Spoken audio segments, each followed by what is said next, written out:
Councillor Mike. Thank you, Mr Mayor. I can appreciate the enormous amount of work that has gone into your proposal. I know you've taken a lot of time over it, spent a lot of energy on it, and have tried to balance a number of competing considerations. However, unlike some of my colleagues, I will reserve congratulations at this point. I think we need a bit more time to absorb the implications of some of these initiatives. I note that in terms of the consultation, some of these things, worthy as they may be, were not in there, and that raises other questions. In the end, we're dealing with a $39 billion budget over, or thereabouts, over 10 years, which is on a world scale a huge amount of money. And I hear Councillor Clow, having done the numbers, talking about a 6.5% increase, and that presumably does not take into account the water care increases, which affects every household. And I note with some concern, you've taken on board, Mr Mayor, the reaction of a lot of the community and local boards about the reducing business differential. That's really a corporate break, or a rates break for essentially the big corporates, like Westpac, Fletcher's, Precinct Properties, members of the New Zealand Property Council, at the expense of householders. Well, I don't know how fair or viable that is in the circumstances, and you've raised the idea of a targeted or a universal special charge for transport, which is more sensible in many respects than the process. We went very expensive process we've been going through for years, starting with the consensus group, or as Ms Bright called it, the consensus group, to look at motorway charges or fuel tax increases, or even higher rates increases and so on. After all that work and how that much cost, that is essentially at a dead end at this stage, as the government did say that it would be. So there is this other initiative, and I'm going to keep an open mind on it. However, when I heard about it, it was $20, and now suddenly it's gone to $100, which is a different level when it starts to impact people. And then there's the end use of it. Is it for one inspiring big project, or is it going to be dispensed in penny packets, you know, road sealing or whatever squeaky wheel?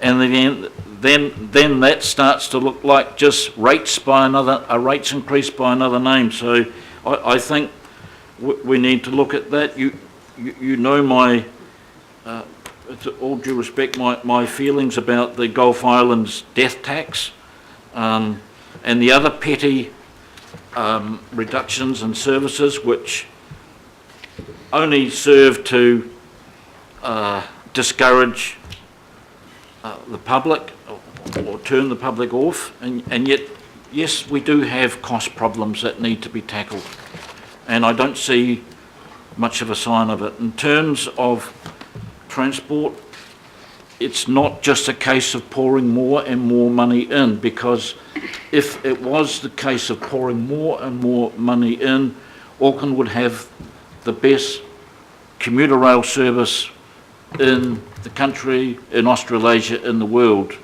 given what we are putting in. And so the problem is more complicated than that, and it needs rigour from management to actually investigate what is the problem there with our systemic cost problems. I'll just give you a couple of lines to compare with the Wellington commuter rail operation. Last year they carried 11.6 million people, and we carried 11.435 million people June last year. So they, from their passengers, they received 43.26 million in fares, and we received 30.63 million in fares for the same level of fare costs. In fact, per kilometre, Wellington's is slightly lower. When it comes to the ratepayer input, for Wellington Rail, it's 18.8 million. For Auckland Rail, our ratepayers are paying 43.3 million, and that's going up. Is it a matter of the government subsidising Wellington Rail more than us? Maybe that's it, but when you look at the figures, no. NZTA put 23.9 million into Wellington Rail, and they put 63.9 million into our rail, and the difference being, net difference all in all, is some $71 million more expensive in Auckland than in Wellington, ongoing, and that's just one component of the transport part of a whole range of services. So we've got problems that we need to look at in terms of costs. It's not just another way of finding different names to increase revenue from the same bunch of people. And the real concern we have to deal with in the time we have left is the perception that people are paying more and getting less. And I think we need to come up with ways to combat that and turn that around. Thank you. Councillor Mike, I've strongly supported you as a director of the Auckland Transport, as I have Councillor Fletcher. And the issue of driving cost out of that organisation is front and centre for that board. And, you know, as you know, we have sweated blood over this budget to drive cost out, but to get the right balance. And if we can find more savings in Auckland Transport around their operational end, I'd be so delighted. I absolutely accept the challenge. There's only so many places that I can look. And I'm giving that as one example that I've had no response at any level of this organisation. Councillor Mike, you know me. I'd be delighted to hear from you in terms of exactly where we can get it from. I've just had a quick sidebar discussion with the Chief Executive Officer and have questioned him again, as I've done on many occasions, about whether AT have done a full independent review of their operational structure to find more savings, and particularly around trains. And I received assurances, but man, I am open to this and proposals. And if there are savings in there, if we are getting rorted as against Wellington, I want to know exactly how and where and how we can address it. So Michael, Councillor Mike, you and Councillor Chris are in the perfect place to drive those changes and or give me the information to achieve it. Have been given the information, and the Chief Executive was given the information last year. But okay, well, we'll review that again over the next 2 weeks to that's try and one find. example. I know. Okay, Councillor Chris D. Thanks, Mr. Mayor. And it's nice to follow Councillor Mike Lee and my colleague on my left here, Councillor Christine Fletcher. And while this is a further refinement of the budget, I noticed your paper has it as final LTP, but of course we've got a way to go on it. None of us have seen the attachments that are referred to in that document, though we've seen background papers, of course, and we don't read this with ignorance, absolute ignorance. Look, it is the product of many contributors, as speakers have alluded to, not the least being our community of Auckland. And they gave us resounding feedback and some very intelligent contributions.